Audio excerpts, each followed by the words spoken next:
So we're gonna try out some Tron. This is the list that I've selected for today. Only bits that I am not super in with is like this. I like Thragtusk in the main deck for the most part. I don't mind it, but I don't always think it's necessary in certain metagames. So I don't know if this would be a metagame where Thragtusk is super necessary.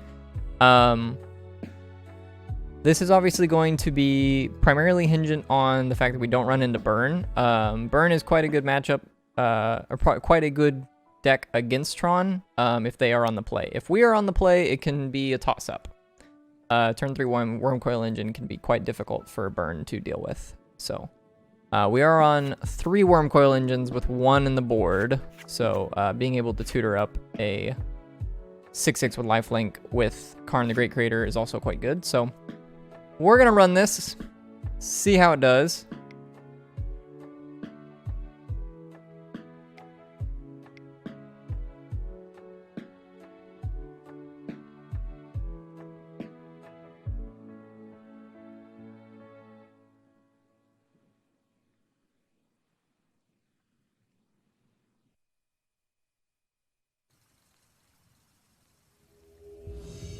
All right. Game 1. Let's get it. Let's get it.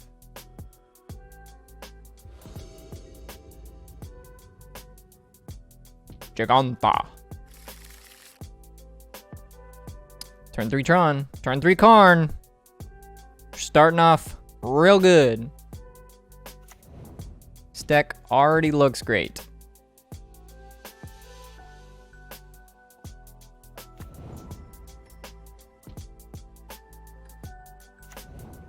Oh, but we got the mirror match. But that doesn't matter, because, like, you know, the mirror match is literally irrelevant if we're on the play and have turn 3 Karn. Go find the tower. Basically, like, have to have Ghost Quarter here.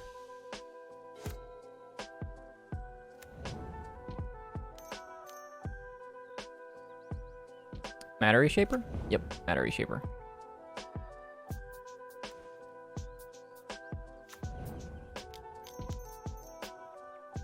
Play Karn, and I'm just gonna go ahead and eat the Matter Reshaper.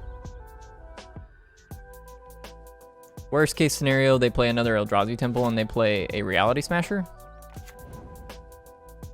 Of course, that's gonna happen now that I've said it out loud.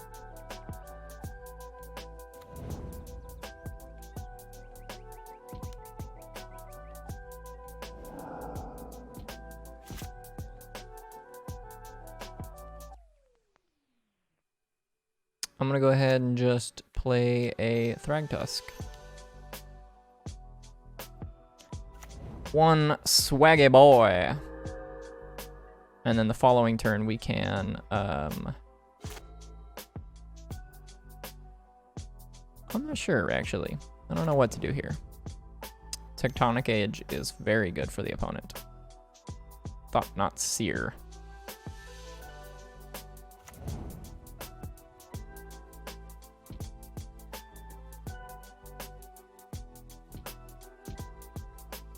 Likely gonna take our Karn the Great Creator, maybe Ancient Stirrings. Interesting.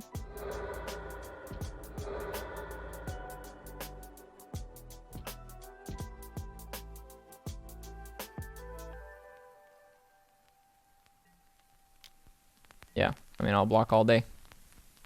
Just want to keep our life total nice and healthy.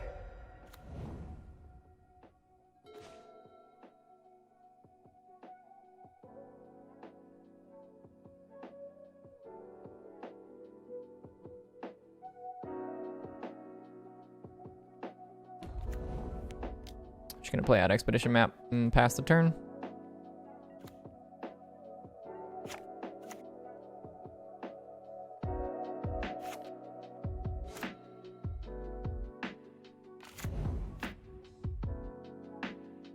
Found Urza's Tower.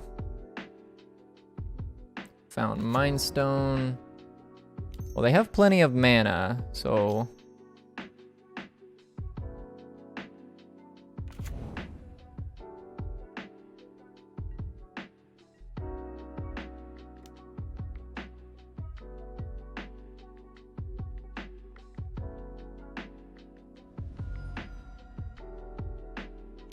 I go ahead and find a tower.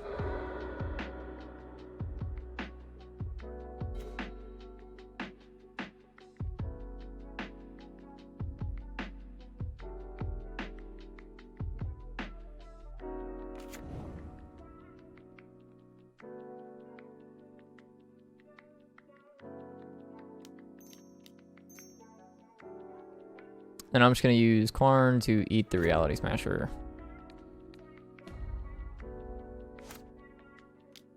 Play this out and pass the turn.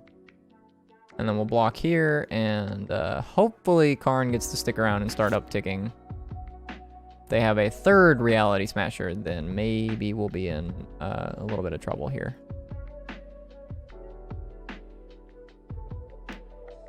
But I am definitely blocking here.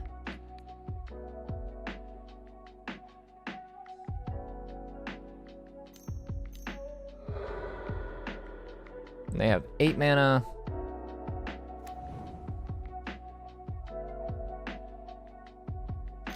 To do something with. Maybe a 4/4 Walking Ballista. Chalice for 4. Interesting. Wormcoil Engine. Well, let's just do that. We have 9 mana, so we can play Wormcoil Engine and pick up Giganta.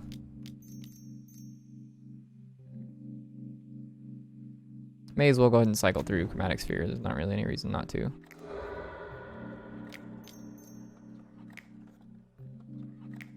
Pick that up. Your turn. What do we get? It was a Cavern.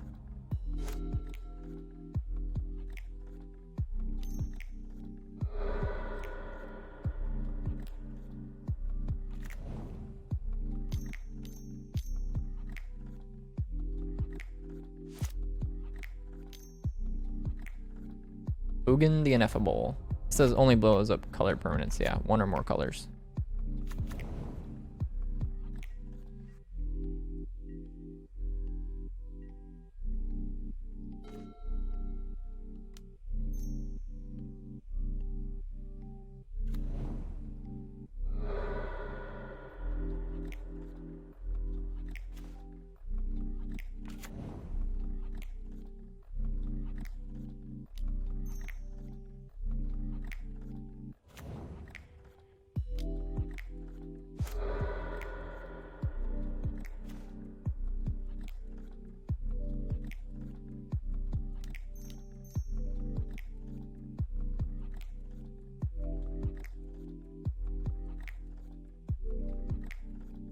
Gonna play a Giganta and then eat the Ugin.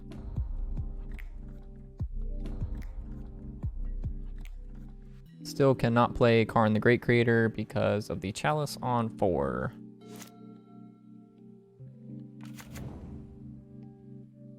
Play a land, say go.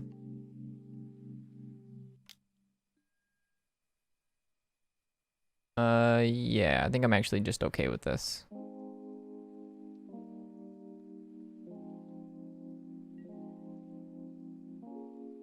I don't really want them to draw anything super crazy. Karn outpaces their attacks for 2 anyways.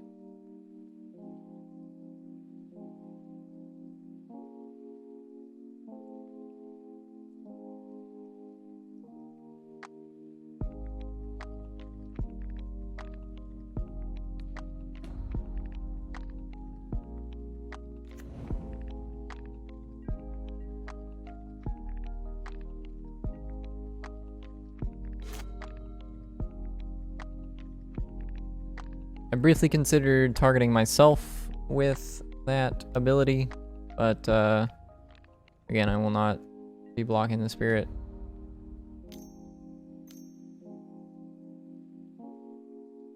Thought Not Seer. Nice one, dude. Nice card.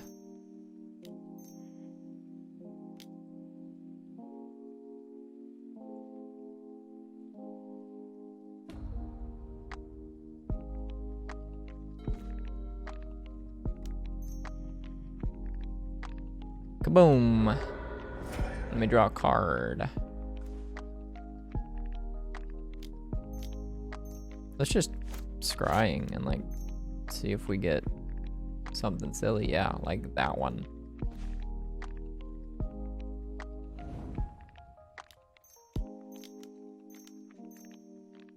Oh yeah, no generic cost. Never mind. Oh well, it doesn't matter. Opponent didn't let me not cast it anyways, cause like yeah. Anyways, all right. Thragtusk seems good. Spatial contortion seems bad. So we'll just like do something like this. Ugin the Spirit Dragon does literally nothing.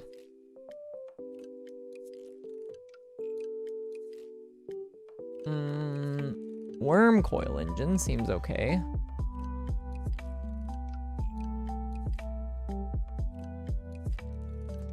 And then it's between like Nature's Claim and some of these other cards. They're gonna try and do some silly things with my lands. They're gonna try and Tectonic Edge my lands. So do I want like these for like Karn targets basically? Because I have to imagine that they're probably playing Karn, but I don't know that for sure. Because I didn't see it in game 1.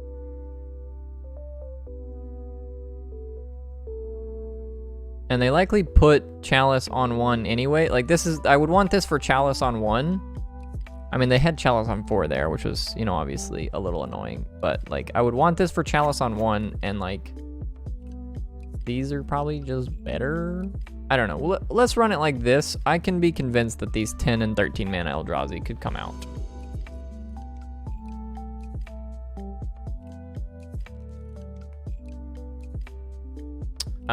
Yeah, I'm gonna keep this one. Just gotta turn 4 Tron. Never mind, turn 3 Tron. So good at this game. Whoever knew the Magic was this difficult. Are we chalicing? Yeah, Chalice for 1. Oh my god, we have turn 3 Wormcoil and turn 4 Ulamog.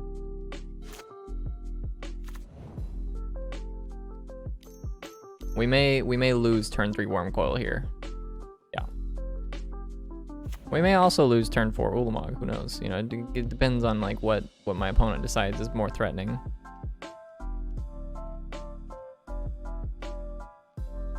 Just got it all rolled up.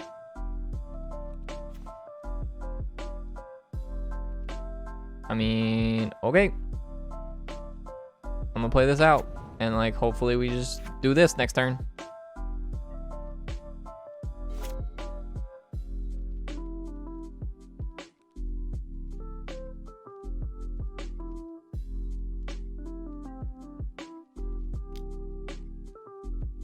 No blocks. I had a feeling that they might play out Tectonic Edge. So here we are going to cast the Ulamog. And I think we actually just, like, I don't think they can answer this. So I think we're just gonna go like this. And then like good luck beating this 10/10 indestructible creature, right? They can Tech Edge my land if they want, but they have to sacrifice another land to do it.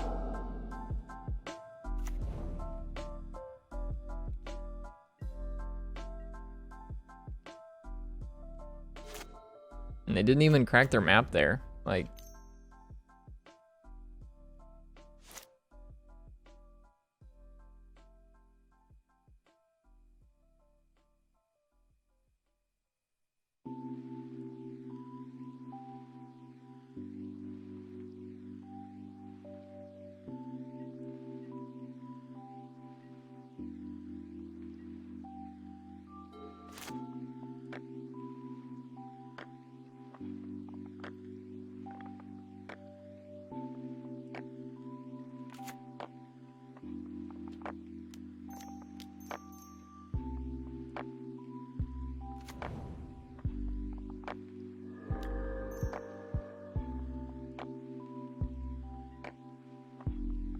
Attack for 10.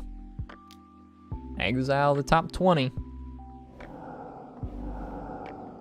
This deck is so much more powerful than what we were doing earlier. Playing Ice Fang Quaddles is a mistake. Let's play Sylvan Scrying on turn 2. And then Karn Liberated on turn 3.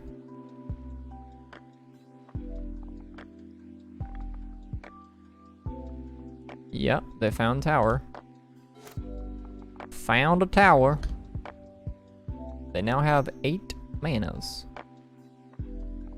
Yes, you may reshape some matter. You may put a Batterskull into play. These are all fine and legal plays.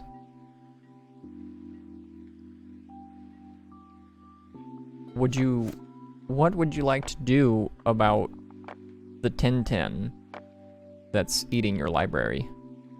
Do you have anything to say about this?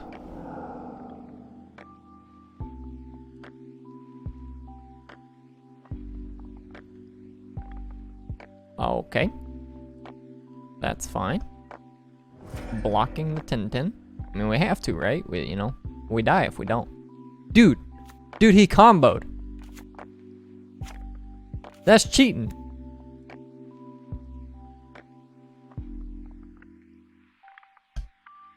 Does it keep doing that? It just keeps doing that, right?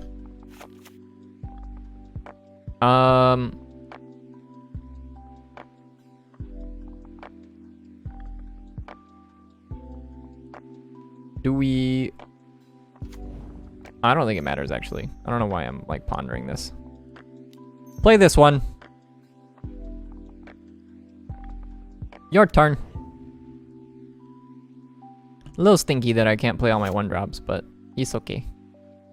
It's okay.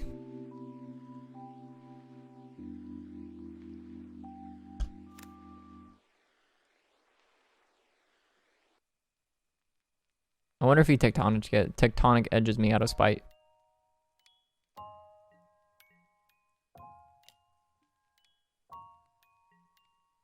I mean, I'll block. Like, sure. If that's what you want.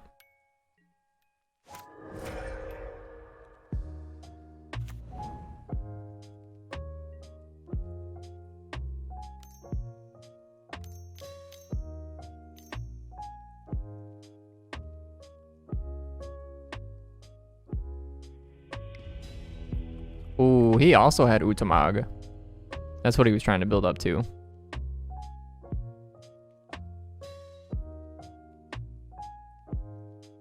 But by exiling his lands, we took him off of that. That was no longer a play for him.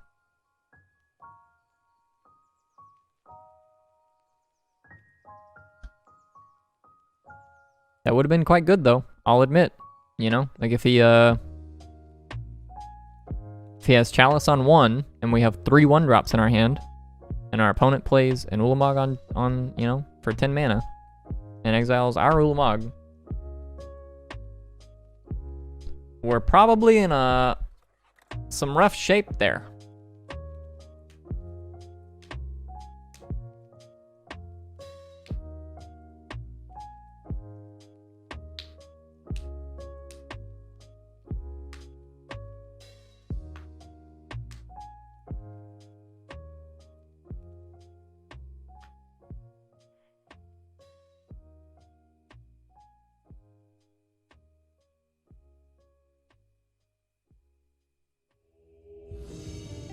Join the match.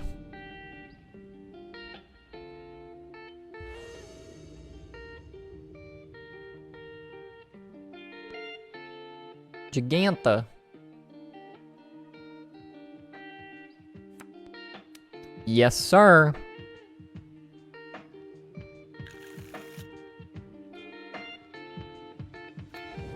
Cavern. What are we human? All right, we're humaning it up. Aether Vial. Well, Karn the Great Creator helps out against that. And we have 2 Karn the Great Creators, so if they play a Kitesail Freebooter on 2, they cannot take both of these.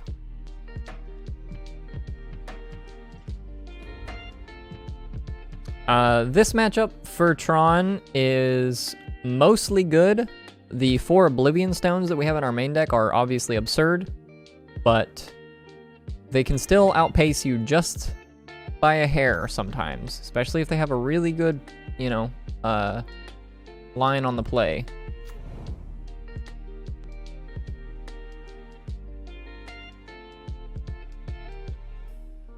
We are going to sort of let them do their thing. And I think I'm going to use this Karn to go get maybe Walking Ballista. That seems like a pretty good play. Sylvan's Scrying is their turn 2 Meddling Mage name. That's not going to do much of anything at all. I'm actually going to... I kind of want a Spatial Contortion this turn. And we're not going to find a spot to do it otherwise, really.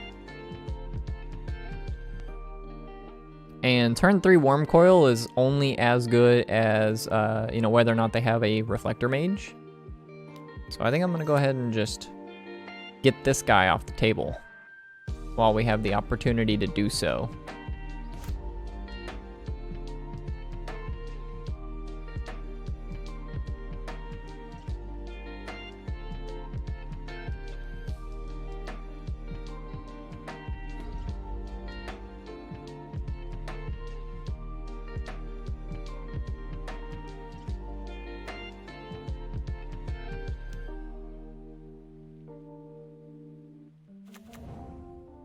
Phantasmal Image. As long as they don't name Karn the Great Creator, we're fine. Karn Liberated. Wrong Karn. Close, but wrong Karn.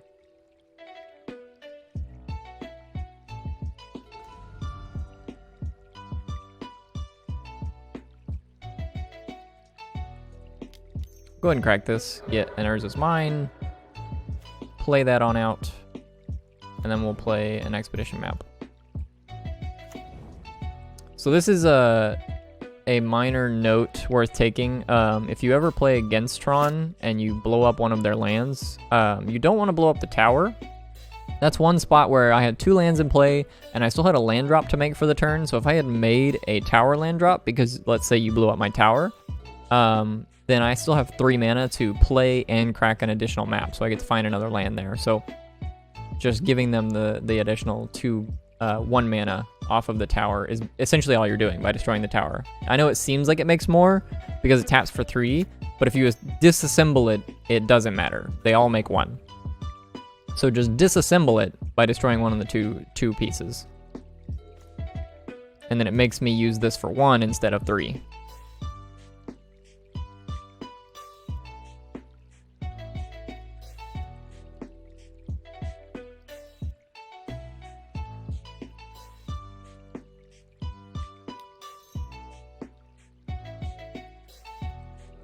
So we're going to go ahead and get another tower.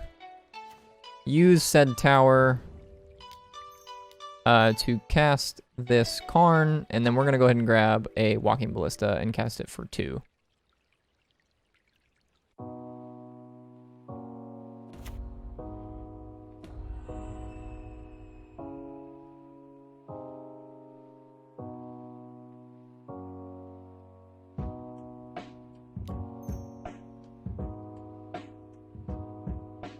And I don't think they're going to be able to beat this combination of cards. Karn's shutting off their Aether Vials. They don't have very many lands in play. The Walking Ballista gets to freely pick off this Meddling Mage. So, all of what they are currently doing is pretty negligible.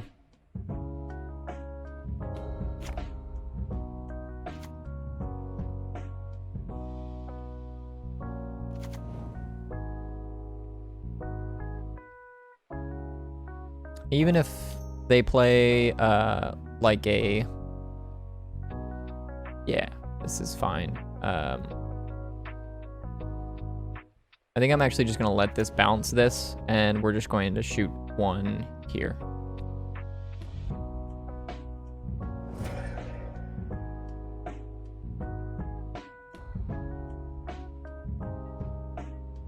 And then next turn we can play a Worm Coil Engine.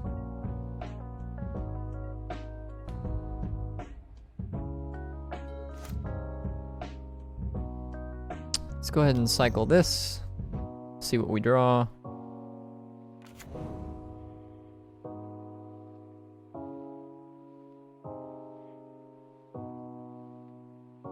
I suppose alternatively, we could just turn it into a creature and like chump block with it, and it just draws us a card.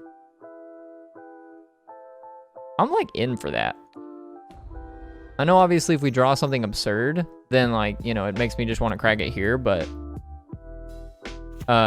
like if we just draw like a nothing card, then, you know, just having this be a creature is better. I just want to buy time. Because worst case scenario this turn, they play a Reflector Mage and bounce my Worm Coil Engine. And then we just, you know, get to block one of the things. And they have to send both at Karn. Whereas otherwise, they would freely get to just attack Karn for 2 and 1, 2 for me. 2 at me.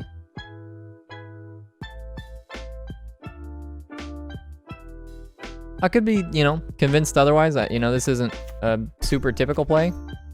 Obviously, if we'd rip, like, literally any card there, then this just being a creature in play is kind of whatever. Yeah, I mean, this is fine. You can have a Worm Coil Engine.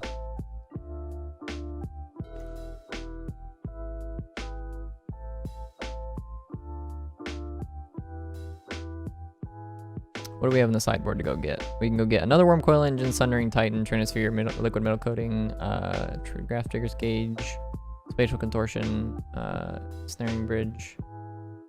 I don't think any of those are really like super relevant, so I'm just going to play this, cycle this for green this turn. Now we'll see what we get off of it, because now we can actually use our mana if we don't find anything.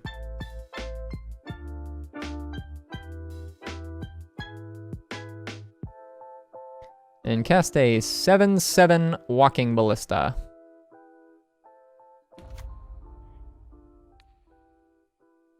Plus on nothing, and say go.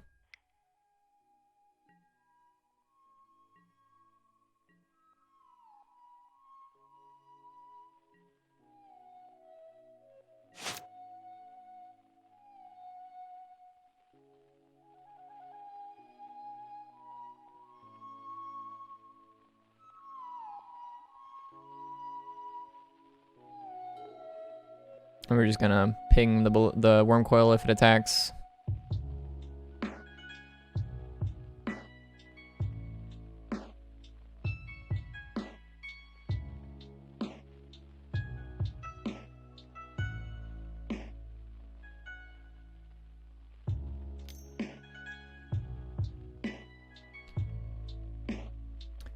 Pretty convincing showing from Tron. I mean, you know, this has been a very good deck in Modern for a very long time, and it continues to show me that there's basically nothing else you should be doing. This combination of cards is absurd. Reflector Mage, my Worm Coil Engine. Interesting. Yeah. It's in my hand.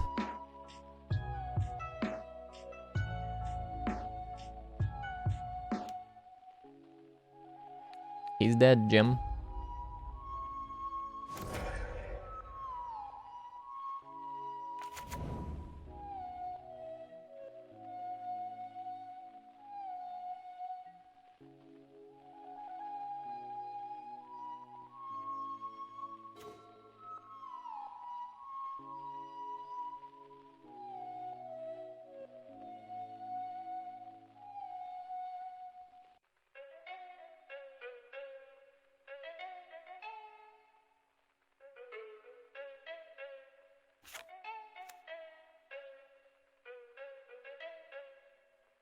Well, let's just attack and see if they block.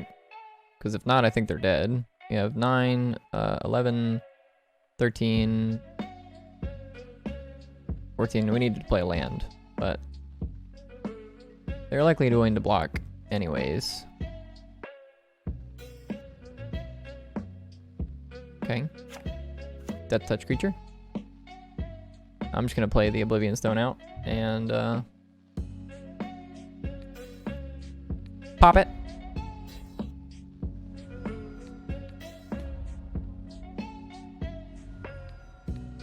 Shoot you for 6.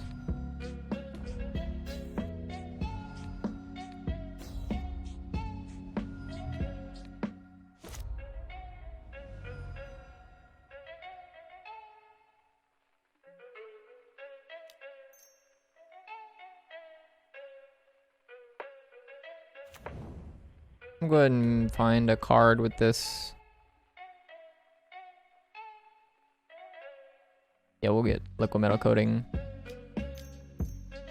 Ba-bang.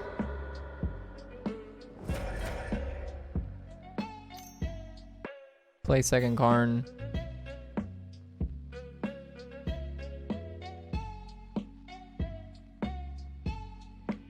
I'll play coating, target a land, eat a land.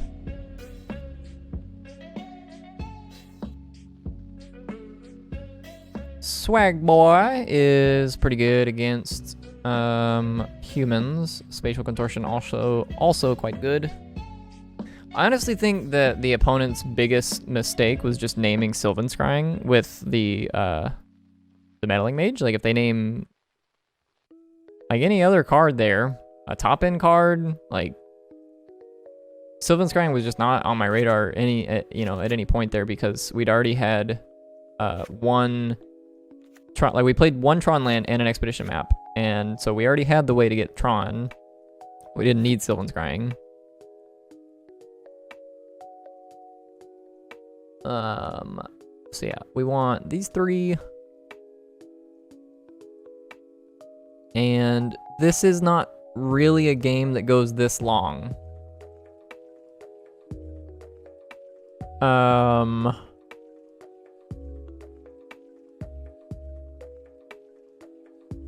Ugin's absurd in this matchup.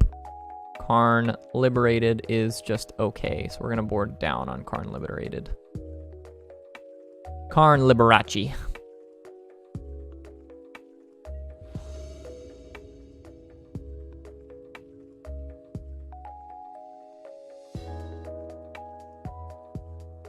Dude, I'm so good at this game.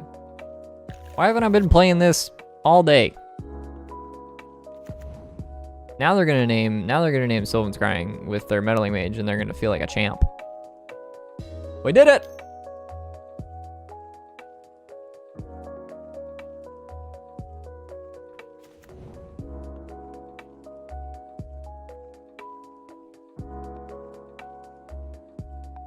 Yep, Mind Sphere.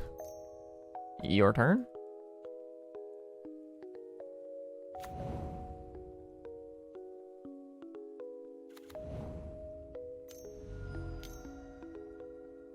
Are we playing? Yep, Thalia. Okay. Thalia is pretty good here.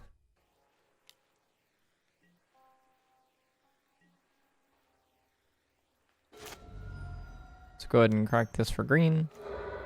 And we'll play out another sphere.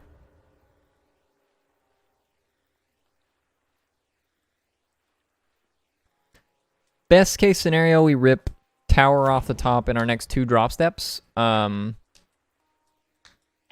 we're gonna have to Sylvan Scrying for tower and then play Thragtusk. And by then, we might be a little bit too far behind for it to really bridge the gap, because our opponent is putting on quite a bit of pressure. They have a 4/4 and a 3/2 here. We may just be dead next turn, actually. So we're taking 7, and we are taking 8 next turn based on what's in play right now.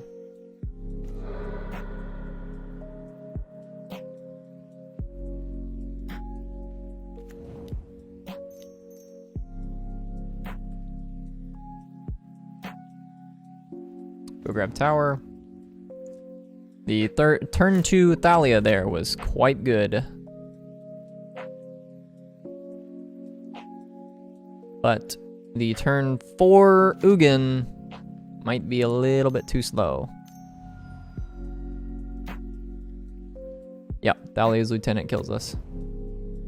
So they have 8 power in play and they get +3, +4, +5. We are dead.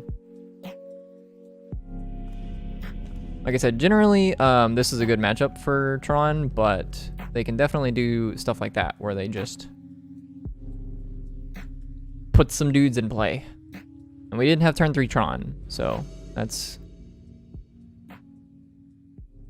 Well, I get we didn't have turn 3 Tron because of the Thalia, so like there's worth, you know, that's worth saying, I guess. We're gonna mulligan this one.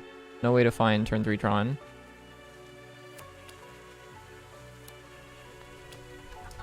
This one's a little bit more interesting. We have 2 Sylvan Scryings, so any forest like helps us put Tron together, and we have 2 Spatial Contortions to interact with the early plays.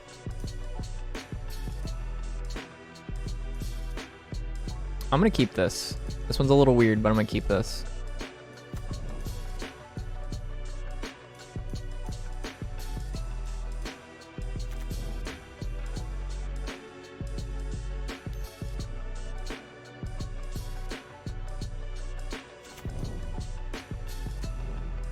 Power plant's good for us. Although, honestly, I think I might have preferred forest there.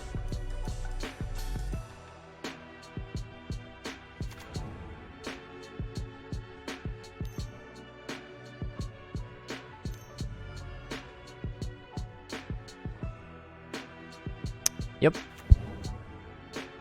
You may take a look at my hand.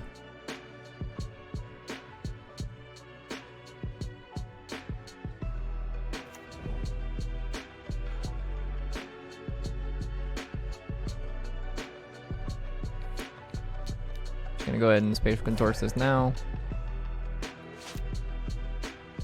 I'm so good at this game, dude. So good at this game. Don't have a threat though, so we are gonna just pick up Gigantha. And then we have Blast Zone to sort of continue to interact with a super wide board. Honestly, guys, the only reason I kept that hand is because I knew they were on top. I knew these guys were on top. They were just waiting for me.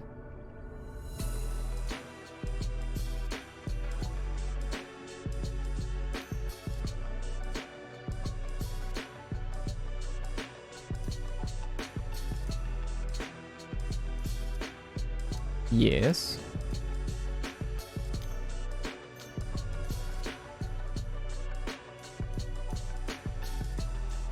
I'm gonna go ahead and kill this in response, because even if they have a Thalia's Lieutenant there, this gets +2/+2, and it's not quite out of range. They can take a Sylvan Scrying.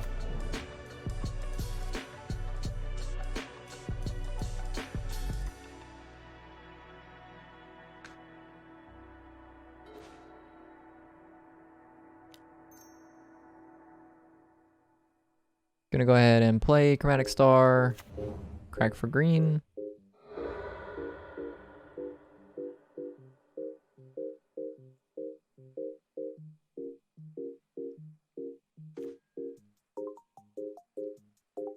It's a pretty good draw.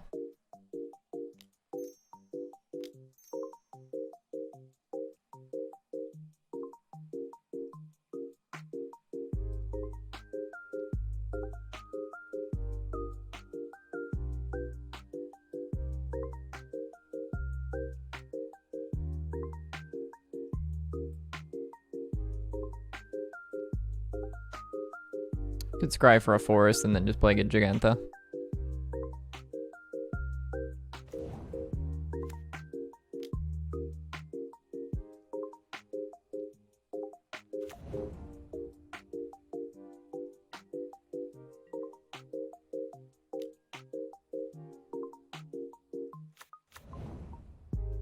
No!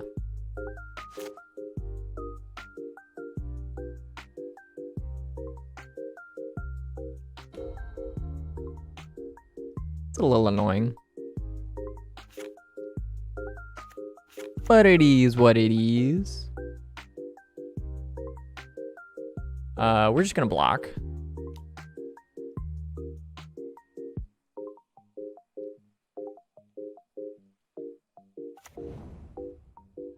Yeah, this makes my next turn's play 1,000 times better. We'll take 6, and then we get to play Oblivion Stone out, and just like fingers crossed there's not another freebooter or a meddling mage naming Oblivion Stone.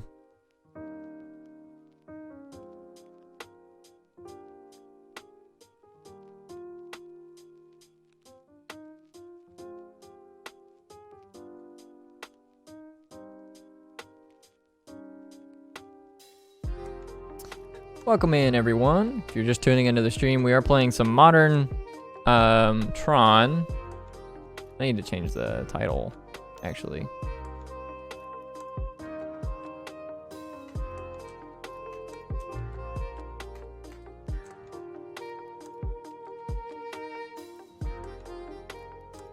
Alright, come on. One time, don't name the correct card. Name Ugin.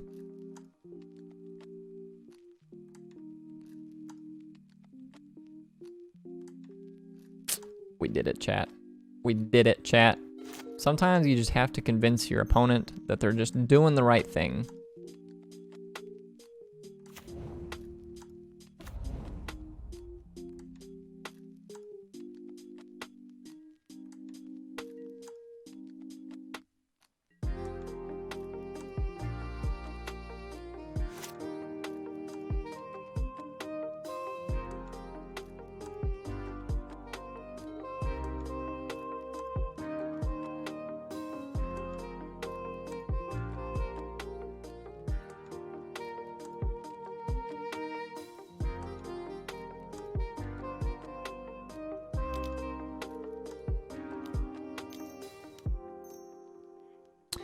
Kablooey! And we get our Giganta back. Oh my goodness gracious. We won! We did it!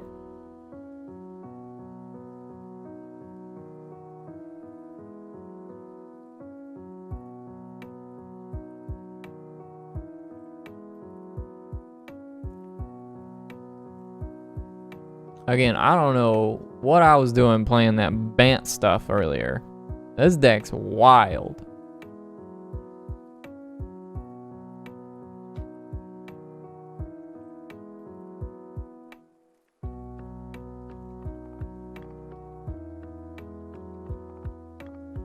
I'm a pretty firm believer in if you think something should be banned, you should probably be playing it. And Tron Land's pretty powerful, that's all I'm saying. I ain't trying to insinuate that they should be banned, but I mean, they're pretty powerful cards. Turn 3 card. The question is, can my opponent beat my very powerful turn 3 7-mana Planeswalker? And if the answer is no,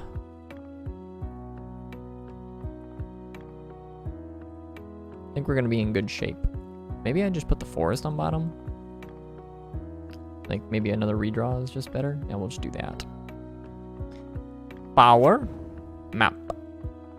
Your turn.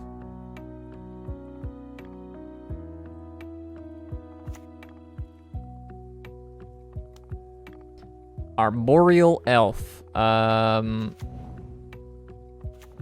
like it. I don't like it one bit.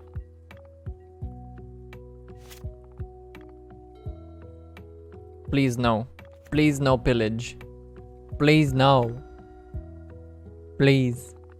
I beg of you. Just play like a Bloodbraid Elf into a Klothys. That's like totally fine by me. Maybe even a Chandra. Just play a Chandra.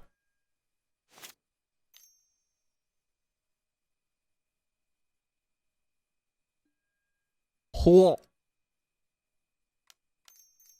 Yeah, that's fine. I don't like it. I don't like it one bit.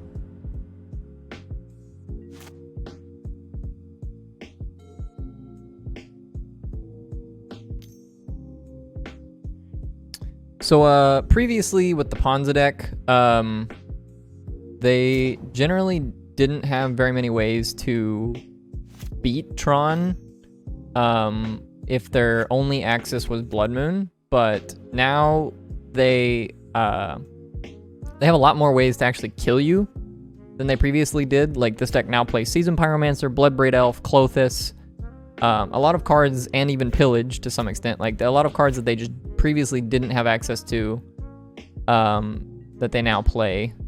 Like generally, the win conditions for Ponza before they unbanned Bloodbraid Elf was like they would play Glorybringer, which is like fine, but it's a turn 5, just a 4/4 dragon. Like it doesn't really, like it's not the most impactful play. Bloodbraid Elf is obviously far more impactful. And then like 4-mana Chandra.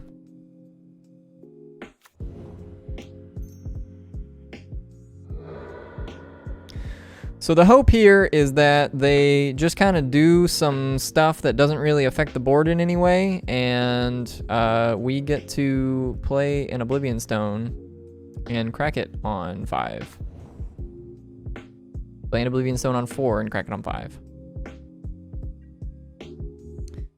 But we might be a little bit too far behind to do that because of the pillage. This has become a much worse matchup for Tron because of these inclusions. Obviously, like, them playing Pillage isn't, you know, anything super new. They used to play Molten Rain instead of Pillage, Molten Rain and Stone Rain. So, like, just the choice of Pillage over those is not super relevant, but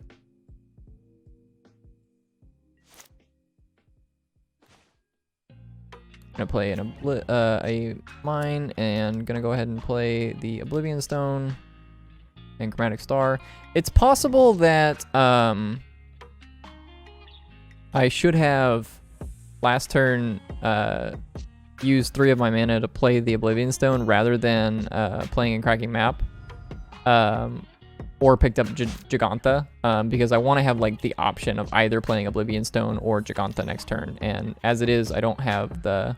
Yeah, see, like this is the worst case scenario, because now they pillage my Oblivion Stone, get to attack for 5, and I don't have a Giganta in my hand to sort of help bridge the gap. Now, if I have another pillage, it just doesn't matter. Like, they just, you know, had everything. But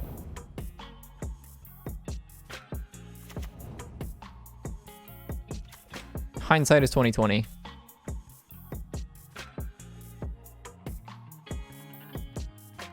Attack for 4. How much power do they have in play? 4, 5, 6, 7, 8. They have exactly 8. So I need like a Spatial Contortion. Actually, Spatial Contortion doesn't do it. I need basically like exactly Thragtusk here.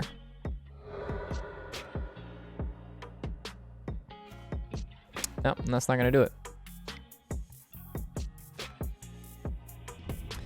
So a little bit unfortunate. If we had taken the line of just picking up Giganta instead of trying to use our 3 mana to play and crack map, we had a shot that game. Not gonna say it was guaranteed, but we had a shot.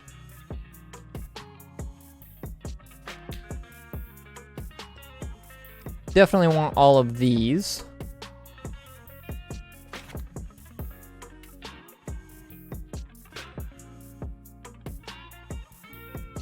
And I don't think the massive Eldrazi's are necessary. Ugin's quite good. It's a big sweeper. Wormcoil Engine is quite good. Thragdad is good. Oblivion Stone is like one of our best cards in this matchup. Karn the Great Creator's fine. It helps bridge the gap a little bit, like it's a 4-drop when the rest of our stuff is super expensive. So I think the answer is actually just trimming on some Karns. So we're just going to take 2 of these out and put these in. Is that enough? No. Let's just cut all the Karns. I think this is fine. Just bringing in a bunch of cheap interaction and some cards that are a little bit easier to cast when we are low on lands. We're going to mulligan this one. And we'll keep this one. It's not ideal, but I don't want to just keep mulliganing into Oblivion against a deck that's trying to sort of really cut off our resources. Like, we're not going to be assembling turn 3 Tron anyways, so I'll keep a hand with 4 lands.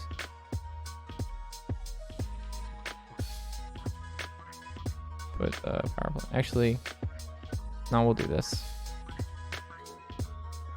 It's unlikely that Sanctum does much of anything anyways.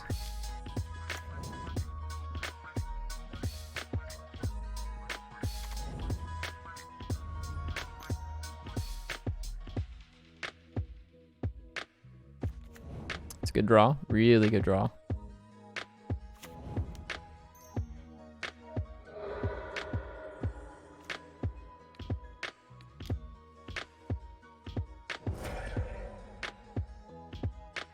Buys us some time, which is all we need.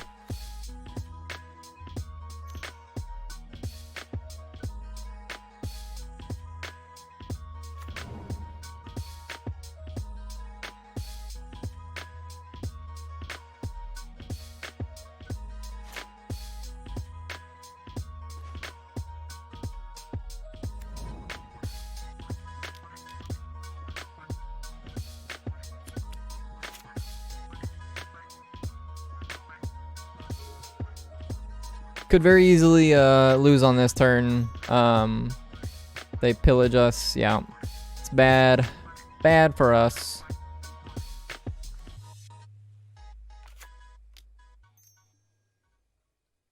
I'm gonna go ahead and find a tower. Yield. Looking back on it now, I should have played the forest on turn 3 instead of the second power plant. That way, I could tap the forest, find the tower, play the tower, we'd have tower in play, and then if we draw a mine here, we are in exceptional shape. But now we don't have the out to do so. We have not given ourselves the out to draw to that.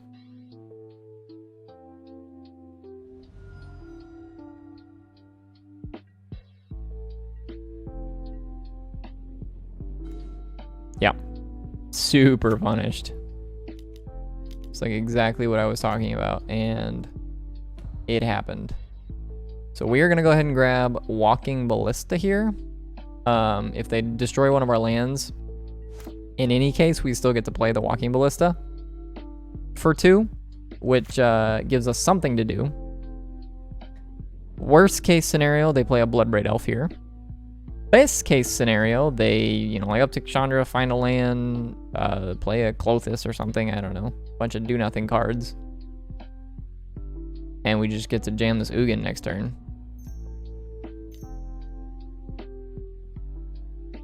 Pillage my tower. Questing Beast. Yeah, that's terrible. Man, I punted this game. Punted this game.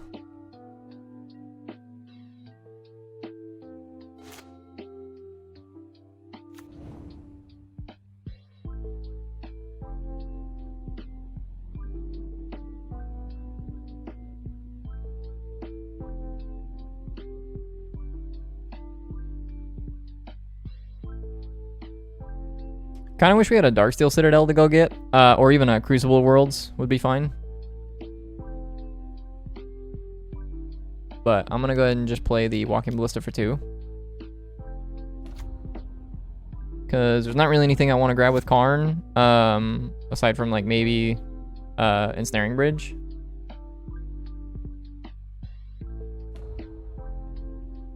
Adding red again.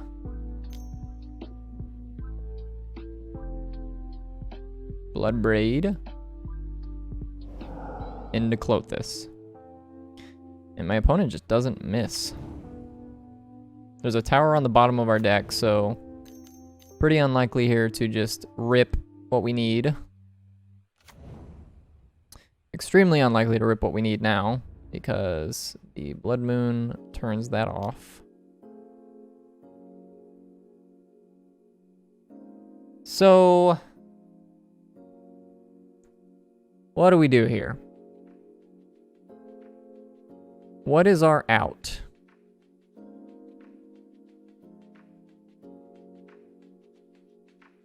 There's not one, right? Like at this point.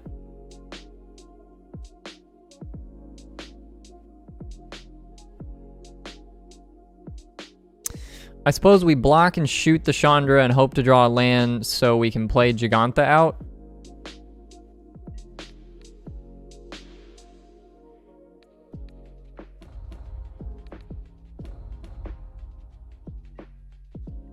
But Ponza has gotten quite a bit better against Tron than it used to be. So we're going to go ahead and concede to that.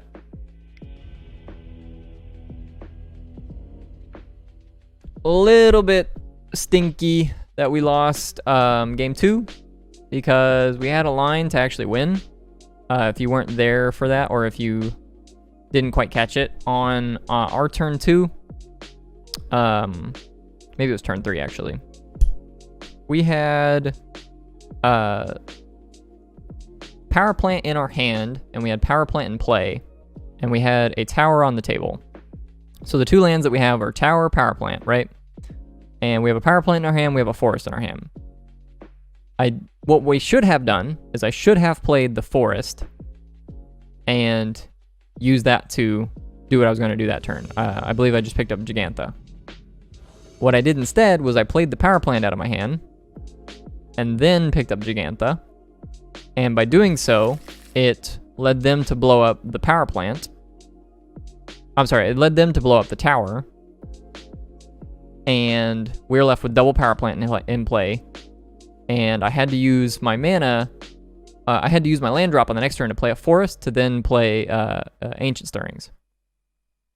So I played my land, played Ancient Stirrings, found a tower, which replaced the tower that they blew up.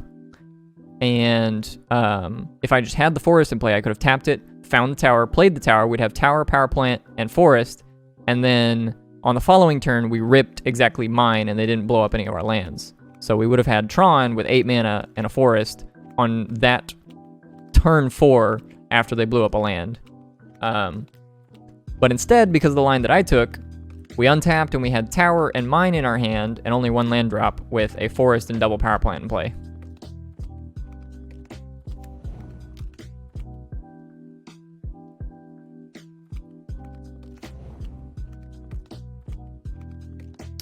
Welcome in, everybody. If you are just tuning into the stream, we're playing some Modern Tron.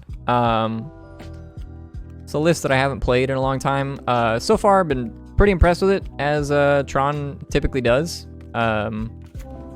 This deck's absurd, constantly just doing ridiculous turn 3 things. But we've been streaming for about 4 hours now. We played some Bant Ephemerate earlier, and it did okay. It's a very unique and interesting deck, but I don't think it's positioned very well right now. I think the Bant control decks are quite a bit better than it. So this is what this deck is kind of trying to beat. Bant control and obviously any Jund style things, like what our opponent is doing. We're probably just going to absolutely devour this deck. Now, we did run into the red-green Utopia Sprawl Ponza deck last round. That's a pretty bad matchup for us, now, at least. It used to be kind of whatever. So we need a power plant. It used to be kind of whatever because they really didn't pressure you very much. They just kind of like played some small mana dorks and like blew up your lands, but didn't kill you quickly enough. So you eventually just amassed enough mana to just play your threats. But nowadays, they have Bloodbraid Elf, they have Clothis, they have Chandra and Glorybringer, and just like all these cards that make it very difficult to just buy yourself an infinite amount of time to make all the land drops you need. Meanwhile, our interaction for that matchup has not gotten any better. We could, you know, do something silly like play Dryad of the Elysian Grove and like make multiple land drops in a turn if you wanted to play something like, you know, Crucible of Worlds to do that, to sort of beat out the land, mana screw, but it's really just not what you want to be doing.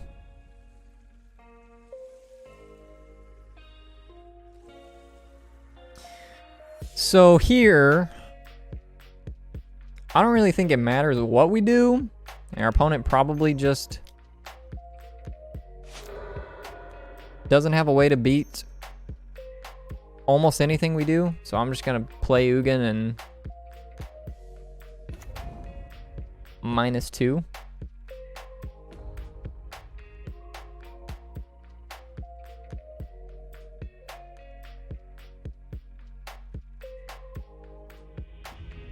Opponent concedes.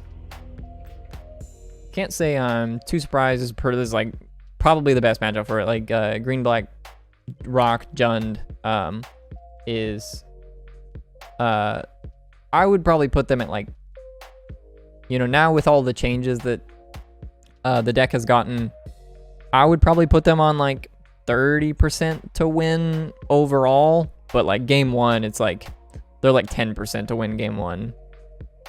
It's real bad.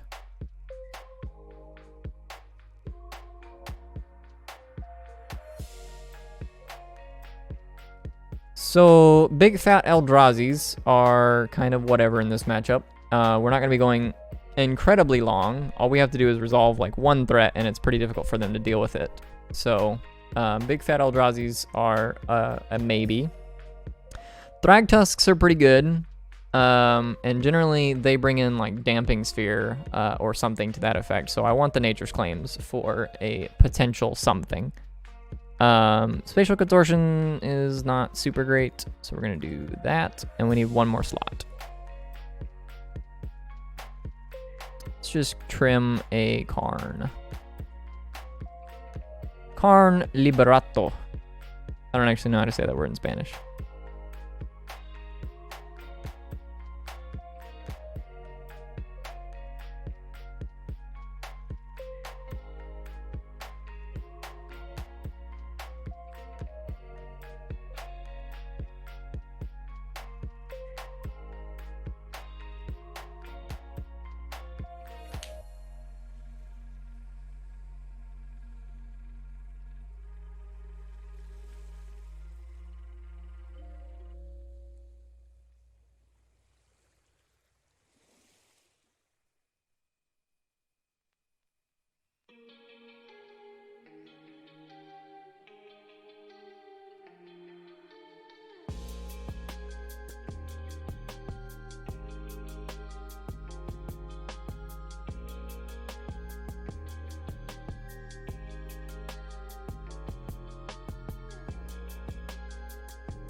A little bit of an interesting hand.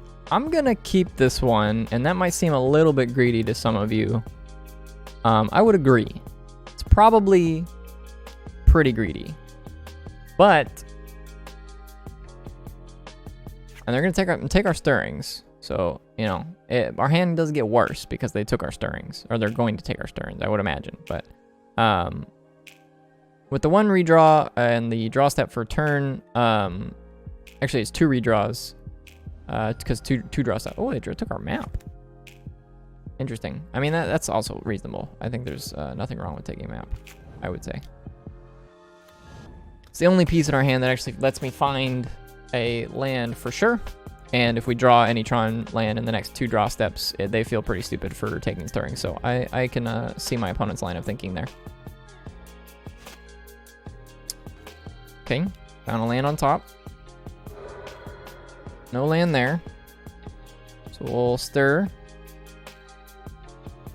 for a map and play out mine map.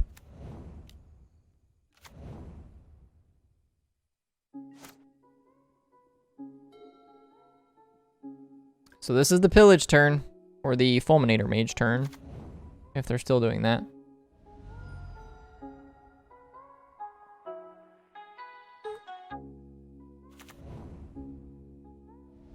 Got a black source. Maybe it's a Liliana.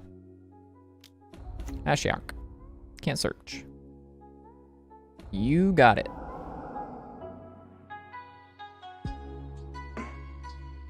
Two towers hit the bin.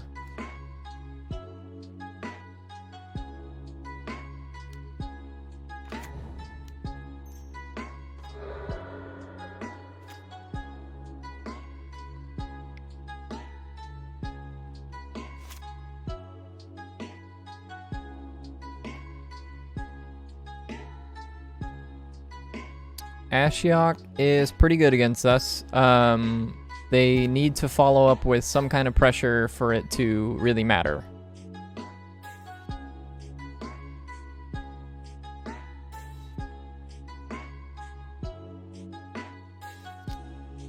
Hex Drinker is a form of pressure.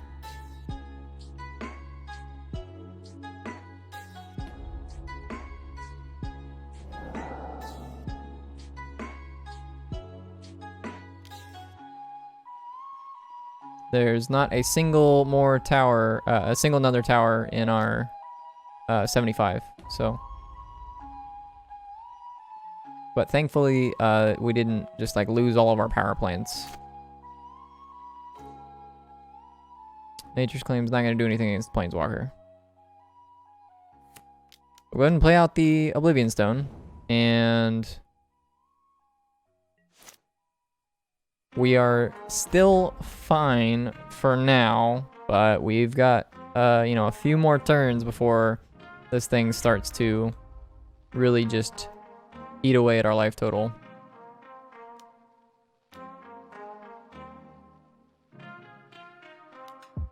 Call against command. I discard.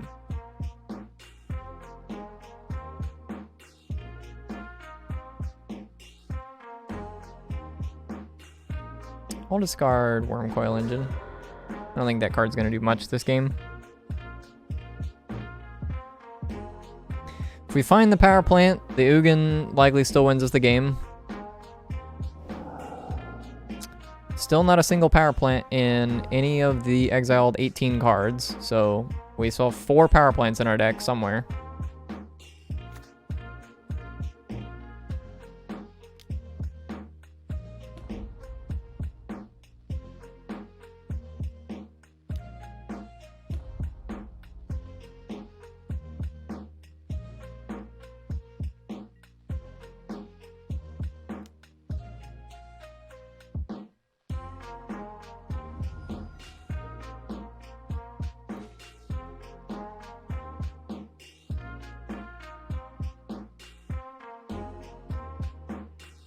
Still nothing.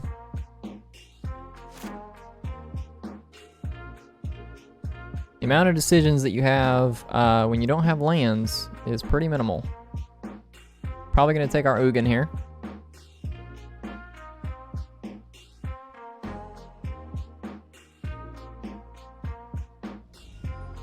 Takes our Karn.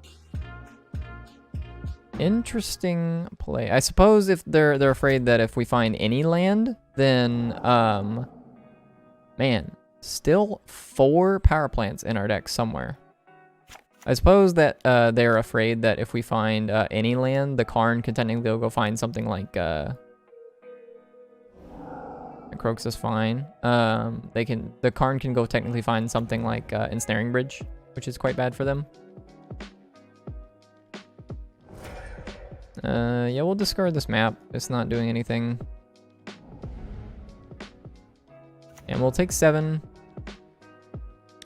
So we have to draw something this turn, otherwise we are dead next turn, I believe. Even if we gain 4 with the Nature's Claim, I think we're still close enough to dead that I'm willing to say that we are dead.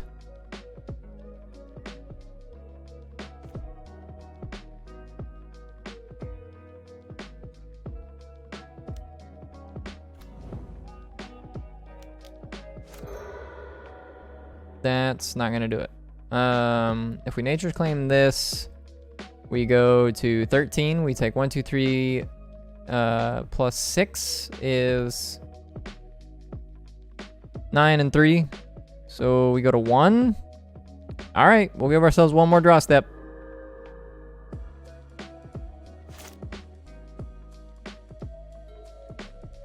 There's still 4 power plants in my deck. Like, I am... What? I mean, alright, you know, I respect it. Maybe they got another one? Yeah, okay, they got another one.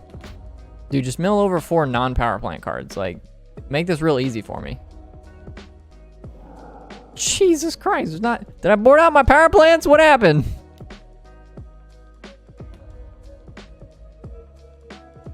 Dude, I want you to know, like, if I was on the opponent's side of the table and I'd seen this many non-power plant cards come out of the library, I'd be so upset if I ripped one right here.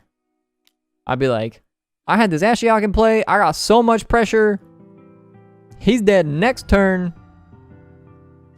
And this dude just rips. We didn't do it.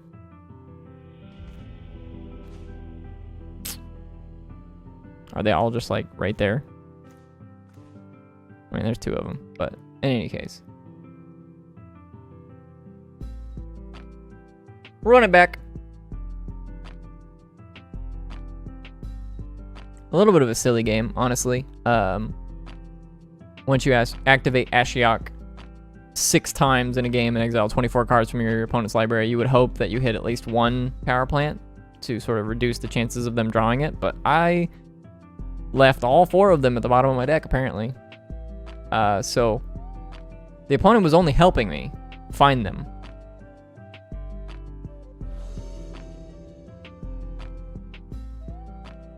He's like, you know, you can't search, but I'll help you find them, dude. Mulligan? Sure.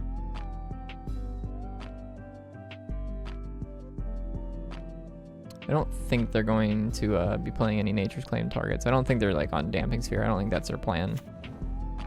I believe they're mostly on the Ashiok plan.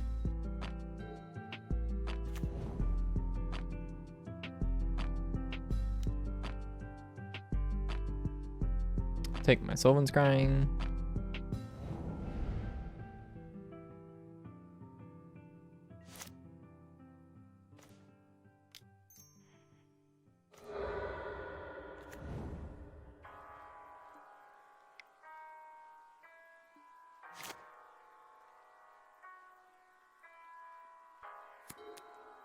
We could definitely be in rough shape here if we miss again.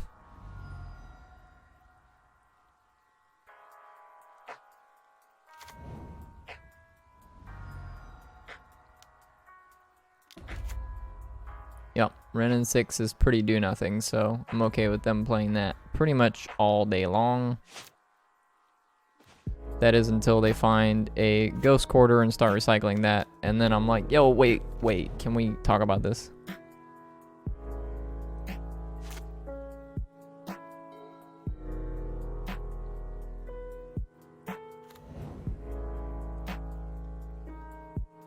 Just need 2 more lands on top of our deck.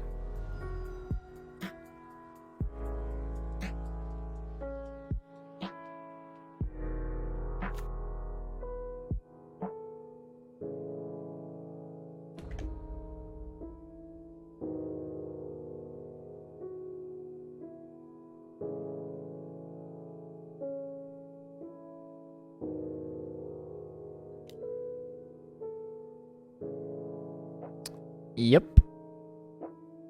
I think it probably makes the most sense for them to just take Thoughtseize, or Thragtusk rather.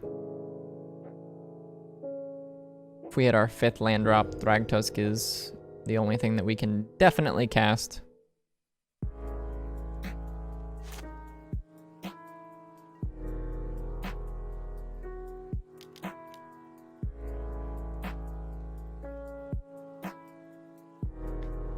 Yeah, it feels like again and again, I kind of want a Darksteel Citadel in the sideboard, just to go tutor up with Karn. Because like right here, if we hit land 4 and play Karn, he's fine. You know, he's gonna hit the table and do something, but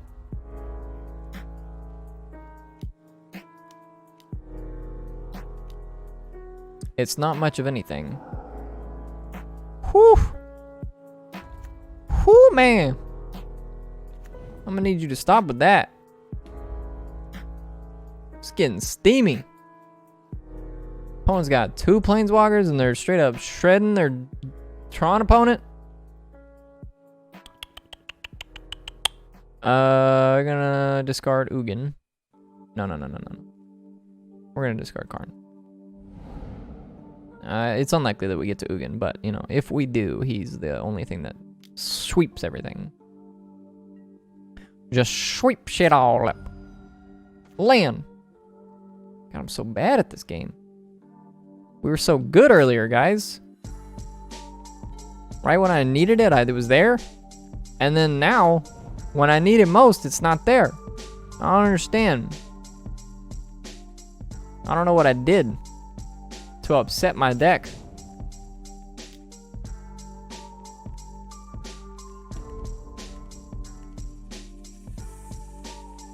Question is, can I beat a Renin 6 emblem? I think the answer is no. Definitely not.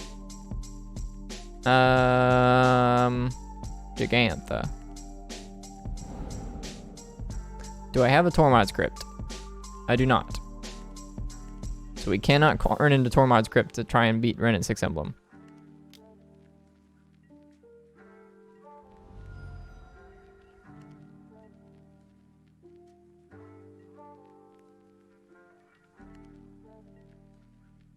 Chromatic Star.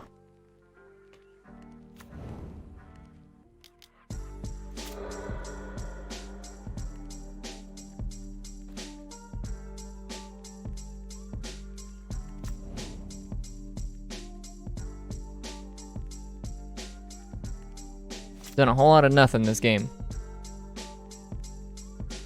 Our opponent Thoughtseized our Sylvan Scrying, and that was enough to take us out. Yep.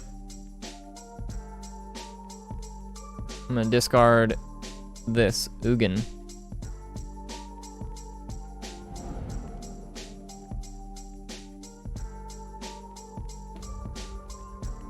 Yep. They get an emblem. I'm gonna take all the cards out of my hand. And Ashion. Man. We was so close. Oh my god, they're all there. Those are my lands. He just hit 4 off the top. He was like 1, 2, 3, 4.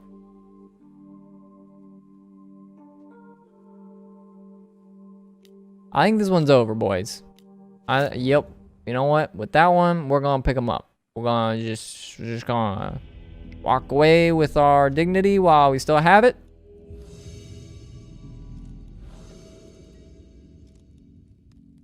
Whilst my pants are still firmly around my waist, we will walk away from the table.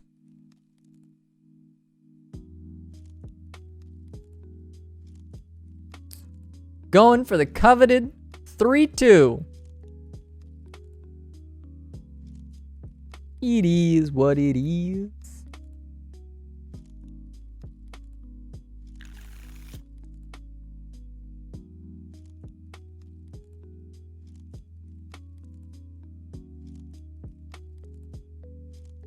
If you guys are enjoying the stream, be sure to follow me on Twitter. I tweet out every time I go live.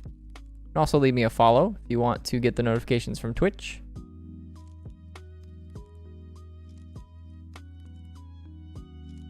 I guess we keep this one. We're gonna bottom worm coil and a forest.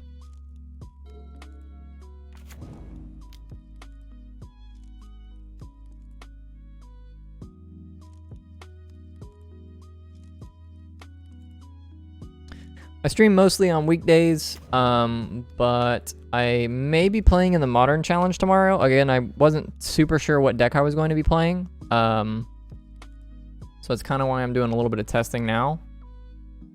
See what I want to play tomorrow. And I think, as it is, Burn just seems like the best fit at the moment. That deck's kind of silly. Silly good. Watery Grave. What are we doing? We're death shadowing some stuff. Inquisition. Man. Why I gotta have one card in my hand? That's less than 3. Hey, we did it, boys.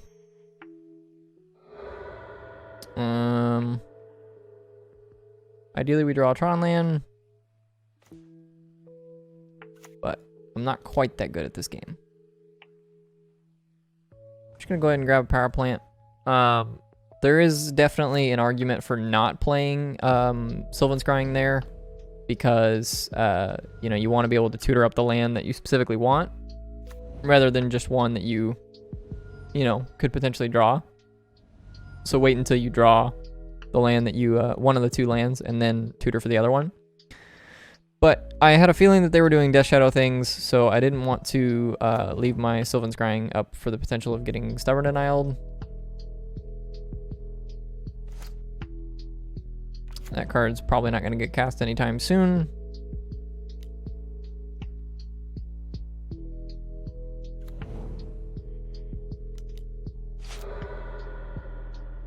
Oblivion Stone.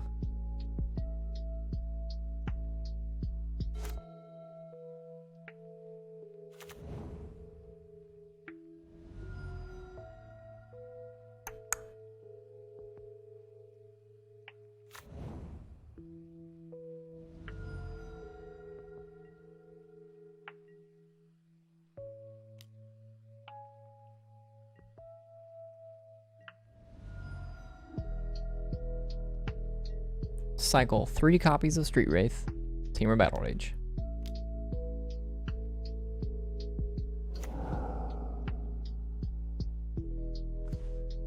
Woo!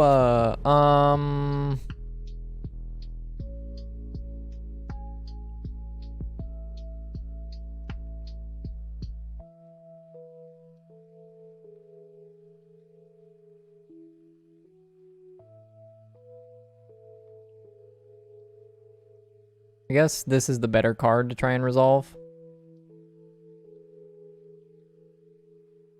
So, like, if this resolves, we're in great shape. If it doesn't, then we get to play Karn and Fine and Snaring Bridge.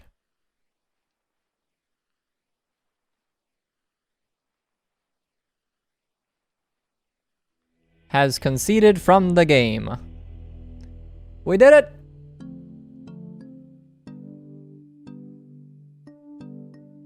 Big ol' fat boys coming out. And then all these like non-creature things. This card's very bad against the creature deck that has massive creatures.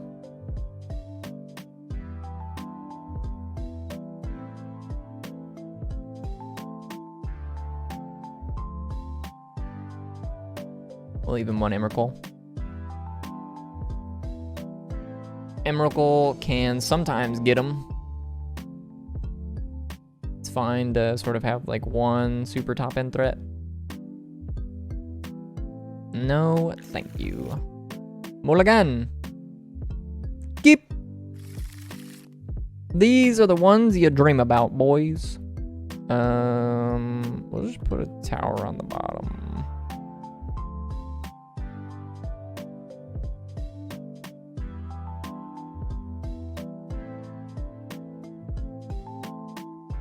You could certainly argue with me that putting a threat on the bottom is better than putting the tower on the bottom, but I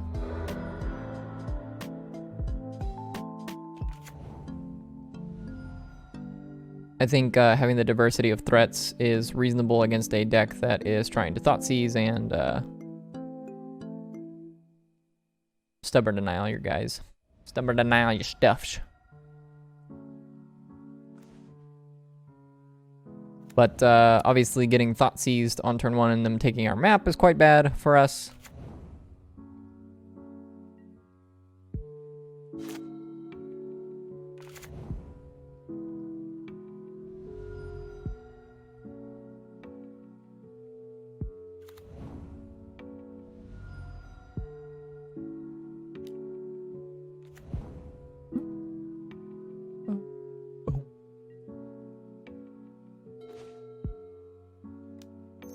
Crack this boy. Yeah, it's like fine. Am I gonna get soft stubbed? I might get a soft stub. Oh, no soft stub. This miner's is power plant. No soft stubby D. I don't like those.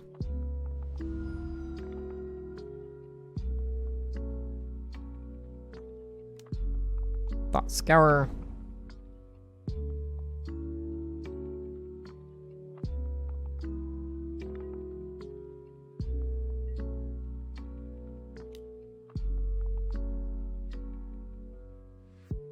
Thought Scour mills over 2 Street Wraiths, which I would assume our opponent probably would prefer in their hand rather than in their graveyard. I'm just gonna go ahead and play out a Chromatic Sphere. And then a Wormcoil Engine.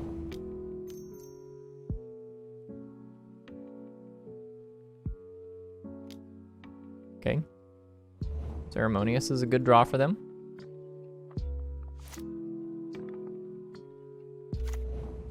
The reason why we didn't crack Sphere that turn is because we wanted green mana next turn to be able to cast the Thragtusk. Opponent is likely going to fetch and shock to bring themselves down to 6. Bring their life total down to 7, their death total up to 6.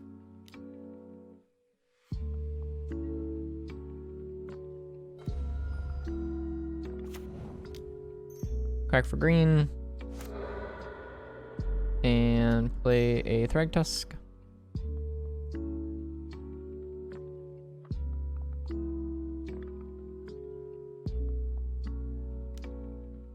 Disdainful Struck? Oh, okay, alright, Drown on the Lock. Sure. Play a Crayon. And I'm gonna go get an Ensnaring Bridge.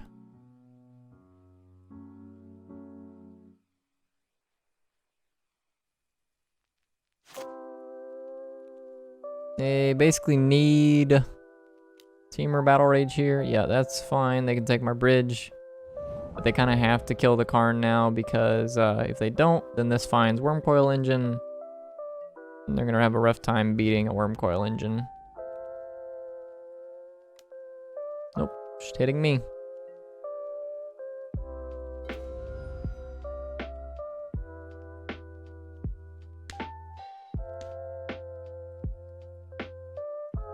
So we have 6, 7, 8, 9, 10, 11.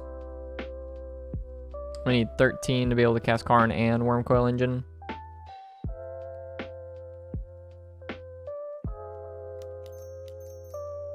So we'll just cast Karn. We will exile this.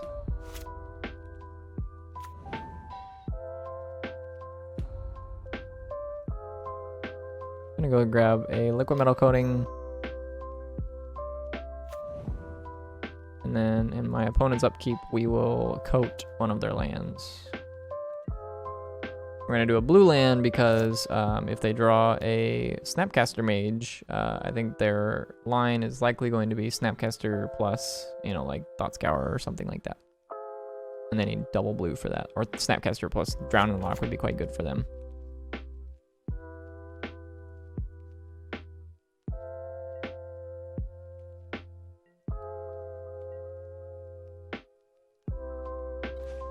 going to start by exiling a card out of their hand.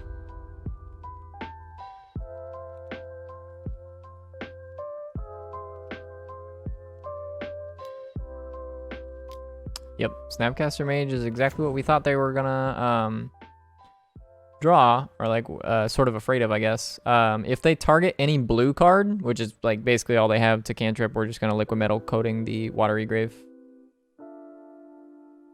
But I guess I get to float a blue mana in response, so it doesn't really matter too much. Yeah, this is fine.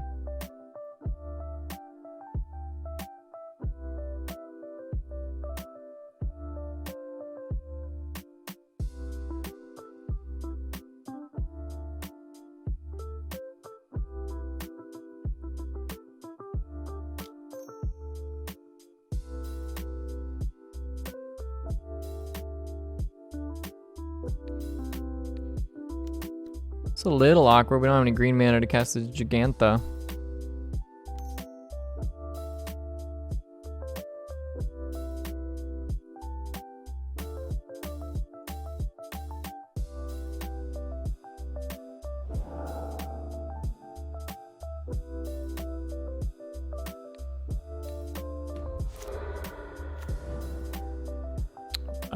Yeah. No, that was actually like kind of an awkward turn of events for us. I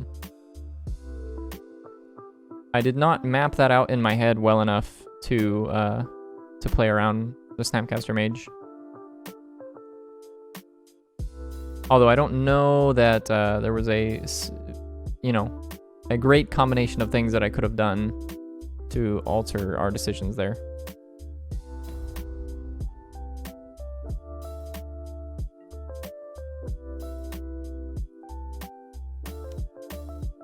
Thoughtseize, take our Gigantha is fine.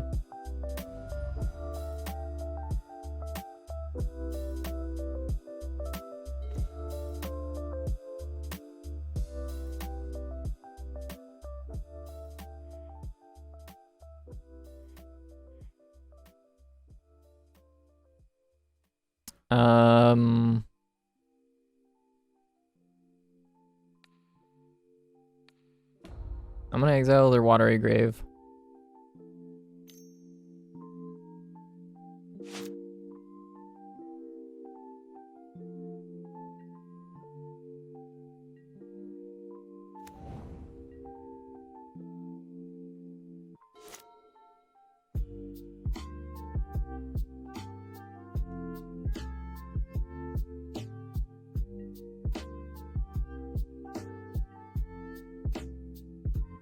I feel like I really need to be planning my turns out a little better, because that was, again, another just poor play on my part. By exiling the Watery Grave, I mean, their deck doesn't play Lightning Bolt, so I'm not like super afraid of Lightning Bolt, but by exiling the Watery Grave, I give them the out of drawing Gurmag Angler.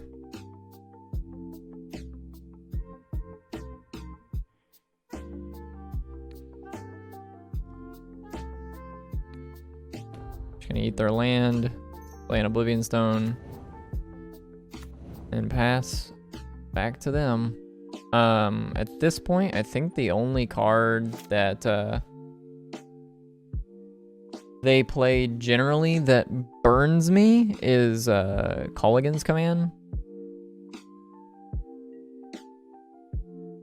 But I'll go to 1. I don't think that they're gonna get to they play Kroxa too. That's fair point. Fair point.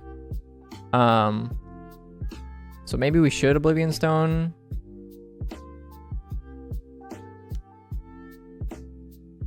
Fearless play Bolt. Yeah, that's fair. That's certainly fair. I mean, this is not saving this anyways, so I'm just going to let this attack happen. And we'll just put a fate counter on our liquid metal coating. And then if we draw a 4-mana Karn, we at least get to keep this around. Super awkward. We don't have any green mana for this.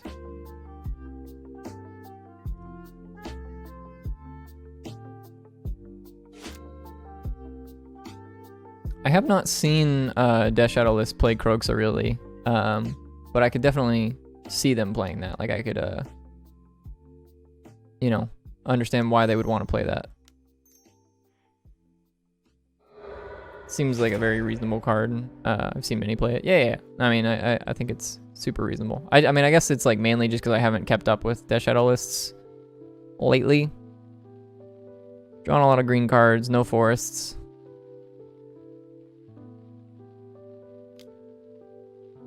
Death's Shadow. Well, we need something here. That's something.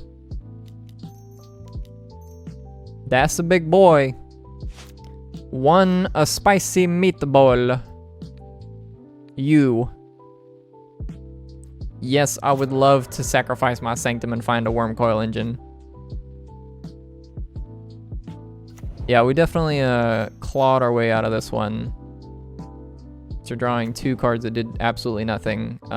Drawing 1 that does something makes this much easier for us. And they conceded.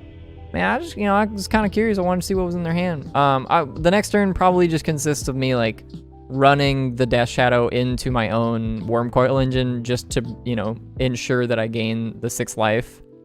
And then they're, like, because the only, like we talked about, the only other out that they have at that point is Lightning Bolt or like land for Kroxa, something to that effect.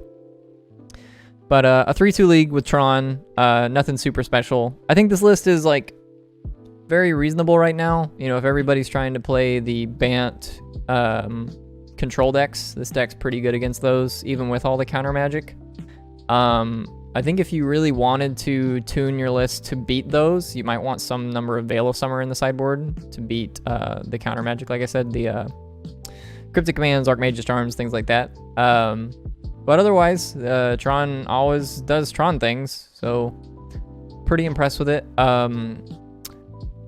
We've been live for about 4 hours and 15 minutes, so I appreciate everyone for tuning in. I am going to go ahead and close the stream off here. If you guys enjoyed the stream, be sure to hit that follow button. I do go live with Magic the Gathering Modern pretty much every weekday.